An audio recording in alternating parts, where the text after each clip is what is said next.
Welcome to the mysterious little town, a place you definitely wouldn't want to be alone in. Let's take a look. The little girl hovered in the air, pointing at a photo, suddenly sounding like a sad little kitty, pleading for help. She yelled, "This place is full of sinners," while pointing at each person on the wall, her voice becoming comically exaggerated. The little girl broke down, screaming, "Don't let her in," and dramatically twisted her neck like in a TV show. Panic ensued as they checked on the girl, when suddenly a knock at the door came again, as if someone was pulling a prank. The older sister recognized the voice of her sister and opened the door, only to find no one there, thinking, "Is this just a ghost in the dark?" Suddenly, a mysterious force yanked the older sister up, as if it were performing a magic trick. She tried to escape, only to be yanked back into the room like a toy. "Help!" "I'm flying," the older sister exclaimed, genuinely unsure at this moment if she had turned into a superhero.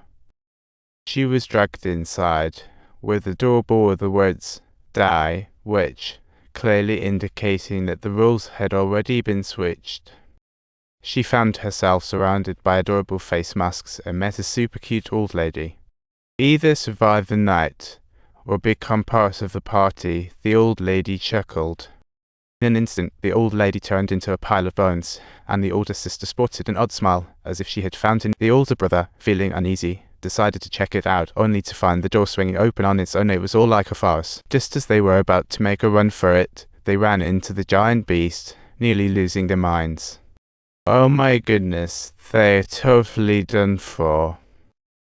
It truly felt incredibly hopeless. The older brother barged into the witch pad, finding it completely empty, looking utterly pathetic. There was a painting on the table of a werewolf, almost as if it were saying, "Run for it." He went upstairs into a room filled with dolls that was just creepy. Just as he thought of leaving, a chair started wobbling, almost as if telling a tale.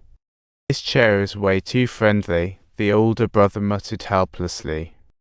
Upon turning around, he noticed a clown sitting on the chair and thought to himself, what kind of show was this supposed to be?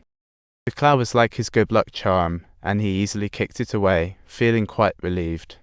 Suddenly, the little sister appeared wearing a mask, just like a villain from a movie, taking down the older brother. They were resurrected once more, only to find themselves back in the cabin in the woods, utterly resigned to their fate. They nervously barred the windows and doors, ready to endure tonight's party. They began to chill, thinking, whatever happens, it probably won't be too bad. And they all began coughing like frogs, quite an amusing and exasperating sight. What kind of show is this? Each of them coughed in sync with the festival beat. It was rhythmic. Regardless of how wild things got, they figured, as long as we have fun, it's all good. Surviving until dawn was the goal, and a perfect challenge for tonight. If they kept dying, they would just end up as ghosts, and who would have thought it would be a joke in the end? The little sister's hair began to fall out like an explosion, while the older brother's hand started to rot. What a sight. Stay calm, coughing is an art too.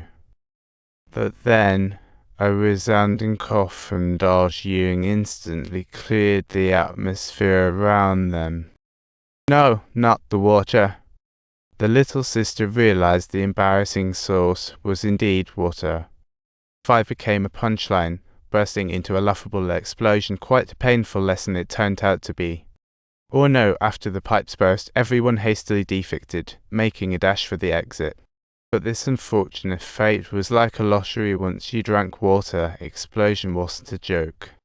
The little sister was different. She slowly self-exploded. Her leg blew up first, then her stomach bulged. It was quite the spectacle. At that point, her little head finally quieted, almost like a character out of a play so sorrowful. "Please, just kill me," wailed the little sister in despair, but the older brother couldn't bring himself to do it. Just as he struggled, the older brother exploded. Unbelievable. Oh my gosh, that man who suddenly walked in was like a character in a movie. What a surprise.